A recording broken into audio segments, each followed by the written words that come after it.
Assalamualaikum warahmatullahi wabarakatuh. Kali ini saya akan menyampaikan tutorial aplikasi AKS Simakom terkait dengan menu bendahara. Jadi berbeda dengan menu teller atau admin yang bertugas mengelola keuangan yang menjadi keuangan yang terkait dengan pembayaran dari siswa. Nah, adapun bendahara ini adalah mengelola pemasukan dan belanja yang dilakukan oleh sekolah. Jadi alurnya ketika teller yang menerima uang kemudian setor kepada bendahara. Nah, bendahara disinilah yang bertugas untuk mengelola pemasukan dan pengeluaran yang dilakukan oleh sekolah. Untuk masuk ke aplikasi pengelolaan bendahara ini, yaitu login dengan menu bendahara.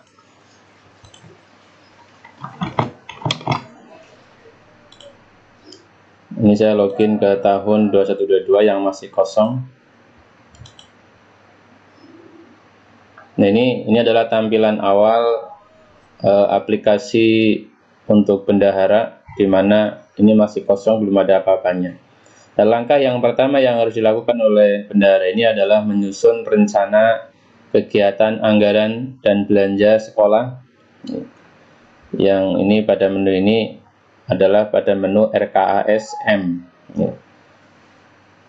Nah, tanpa merekam ini maka bendahara tidak bisa melakukan transaksi-transaksi di sini atau pemasukan pendapatan maupun belanja. Jadi langkah yang pertama yang harus dilakukan adalah menyusun rencana pendapatan dan belanja tersebut terlebih dahulu. Kita coba lihat. Nah, di sini ada menu-menu ya, yang nanti bisa kita operasikan. Dan langkah yang pertama dalam penyusunan rencana pendapatan dan belanja ini adalah yaitu merekam pendapatan, merekam belanja. Adapun untuk surplus dan defisit ini nanti akan otomatis terisi, yaitu merupakan pengurangan antara total pendapatan dan total belanja. Perlu disampaikan bahwasannya ini kami istilahkan dengan kategori. Jadi pada RKS ini ada istilah kategori, yaitu pendapatan, kategori belanja, kategori surplus defisit. Nah, adapun nanti hingga sampai nanti ada nominalnya, pendapatan ataupun belanja ini itu di breakdown menjadi kegiatan-kegiatan. Nah, kegiatan ini nanti pada perekaman ini adalah berupa yang kodenya adalah 2 digit. Untuk pendapatan itu kode yang depannya angka 1, yaitu dimulai dari 11, 12 hingga 19. Adapun untuk kode belanja nanti dimulai kode 21 dan seterusnya. Nah, untuk kegiatan yang nanti direkam pada masing-masing kategori ini juga di breakdown kembali menjadi akun-akun yang nanti ada 5 digit.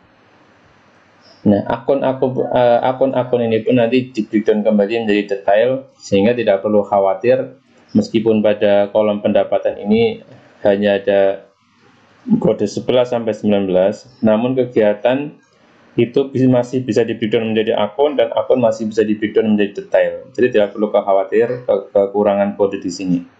Kita coba saja, misalnya pendapatan ini dengan menambahkan kegiatan di sini dengan menekan tombol plus pada tombol tambah kegiatan. Perlu kami sampaikan juga terlebih dahulu bahwa dalam perekaman ini harus dimulai dari perekaman pendapatan. Tidak boleh merekam belanja dulu.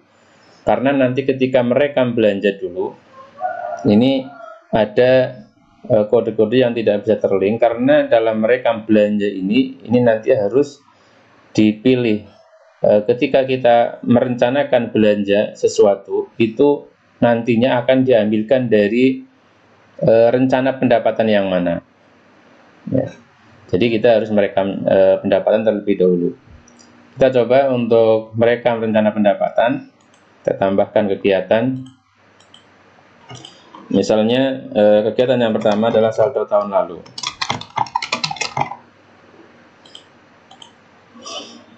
Kemudian ada lagi mungkin yang kedua SPP misalnya.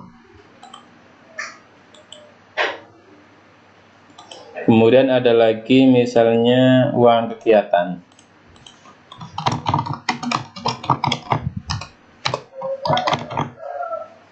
Dan seterusnya. Nah, ini masing-masing kegiatan ini kita breakdown kembali menjadi akun-akun. Misalnya yang ini, karena untuk saldo juga tidak perlu breakdown yang cukup banyak, kita masih istilahkan dengan saldo, masih dengan saldo, tidak masalah. Atau misalnya mau kita pecah saldo tunai, saldo bank di akun ini juga tidak masalah. Nah, tapi ketika kita mau merekam breakdown, di breakdown detailnya juga boleh. Misalnya di sini saldo tahun lalu itu ada saldo kas bank misalnya. Di sini volumenya 1 tahun misalnya. Di sini ada 2.500.000 misalnya.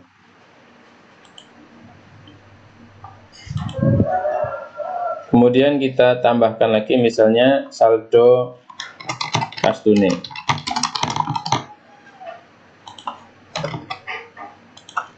Satu tahun misalnya ada 5 juta.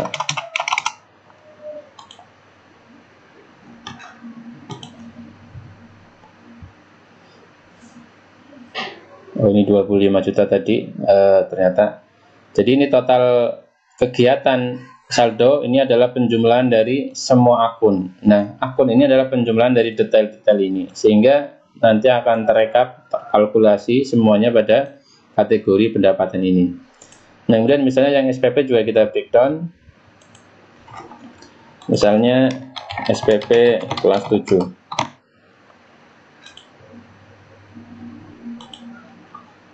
Kemudian ada SPP kelas 8.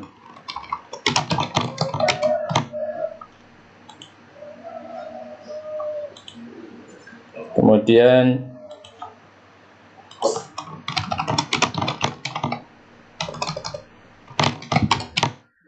kelas 9.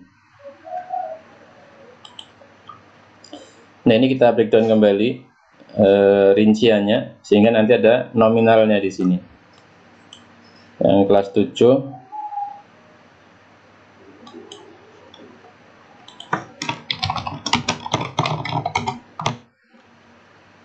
misalnya siswanya 255 siswa. Nah, satu siswanya berapa untuk SPP? Misalnya 1.200.000. Maka ini akan terkalkulasi sendiri. Nah, kemudian kita juga rekam yang kelas 8. SPP kelas 8 misalnya 240 siswa. Satu siswanya misalnya 850.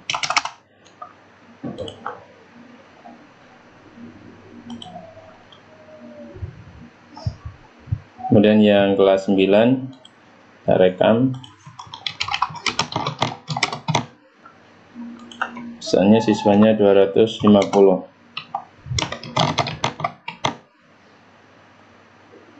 Satu juta misalnya.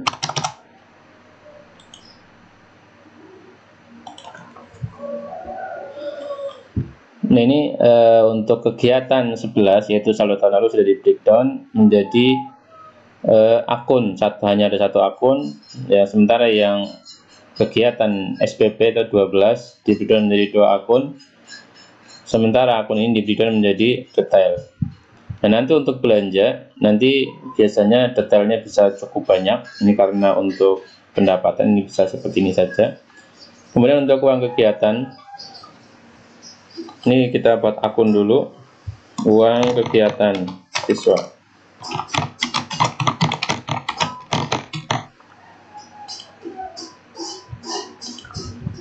Nah, untuk kegiatan bisa kita breakdown, misalnya kegiatan PHBI misalnya. siswanya totalnya berapa. Ini kalau kita jumlah dari ini misalnya ada 745 misalnya, kita breakdown kegiatan PHBI 745 siswa, misalnya satu tahunnya siswa 100.000 misalnya.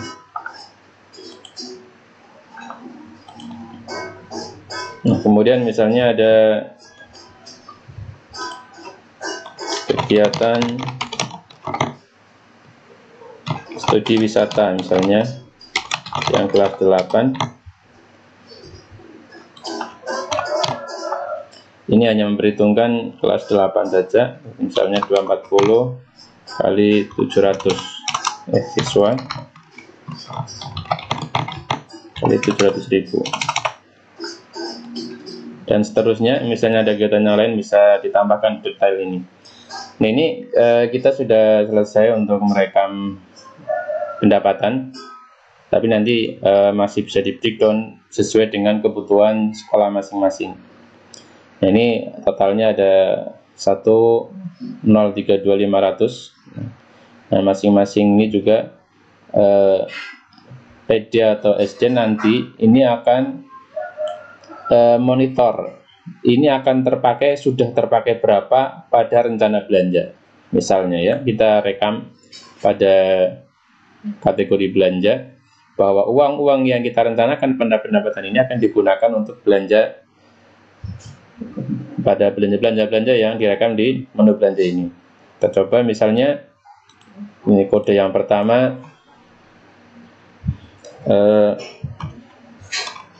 kegiatan bidang kurikulum misalnya.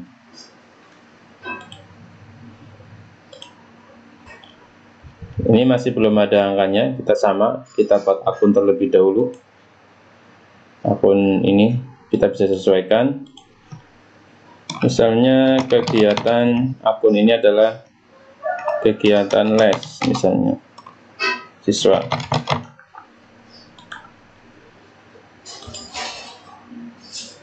Kegiatan les masih kita breakdown, misalnya les kelas, les, atau kegiatan les misalnya meliputi honor misalnya, honor pembimbing. Nah, ini di sini harus kita pilih ini kategori kegiatannya. Nah, ini sudah default aplikasi ya. Misalnya di sini nggak ada yang masuk kategori, kita bisa pilih lainnya.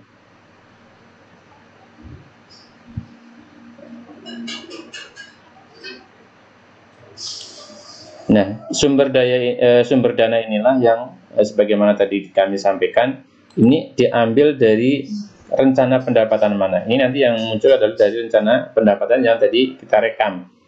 Nah, misalnya bahwa kegiatan ini akan diambilkan dari SPP atau uang kegiatan. Nah, misalnya dari SPP kita hitung untuk kolom ini adalah kolom bantuan kalkulasi, sehingga nanti volume di sini sebenarnya berapa. Misal ada yang dileskan ada 4 mapel. Ada 4 mapel, gurunya misalnya ada 8 guru. Pertemuannya misalnya ada 4 pertemuan.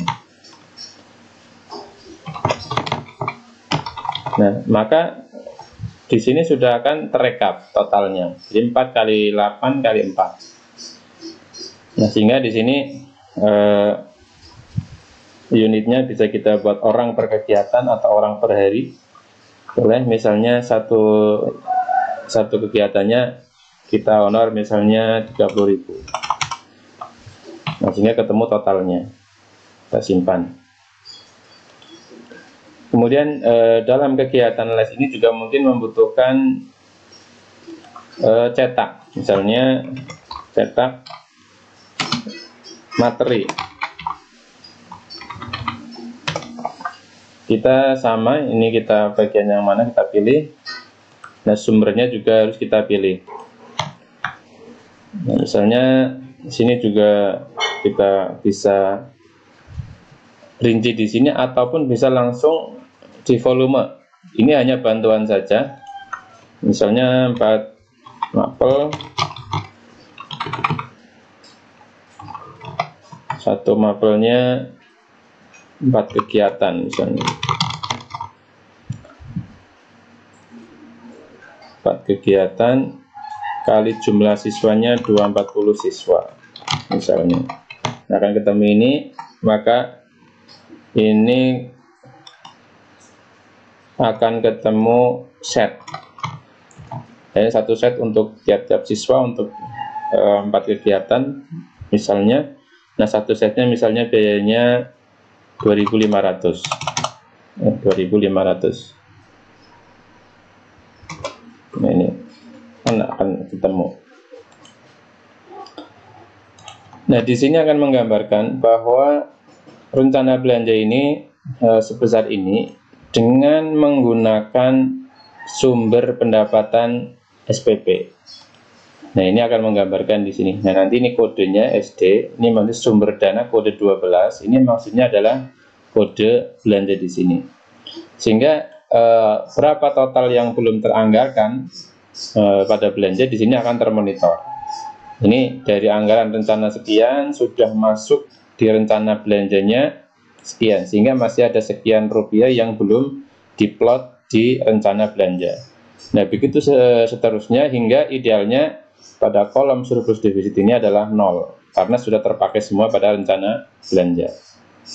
Nah, seperti itu cara merekam rencana anggaran dan belanja pada aplikasi AKS Simakom ini. Nanti saya ambilkan contoh mungkin yang sudah isinya yang sudah cukup banyak yang tahun ini.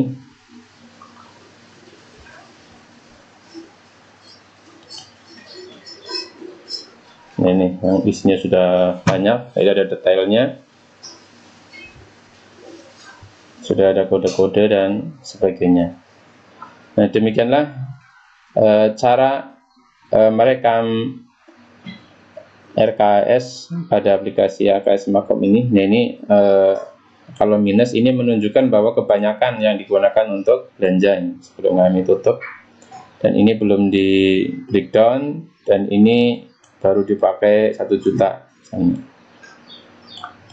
Nah, nanti semuanya mestinya digunakan pada rencana belanja sehingga balance antara jumlah pada rencana pendapatan dengan jumlah pada rencana belanja. Nah, demikian yang bisa saya sampaikan. Semoga bermanfaat. Terima kasih. Assalamualaikum warahmatullahi wabarakatuh.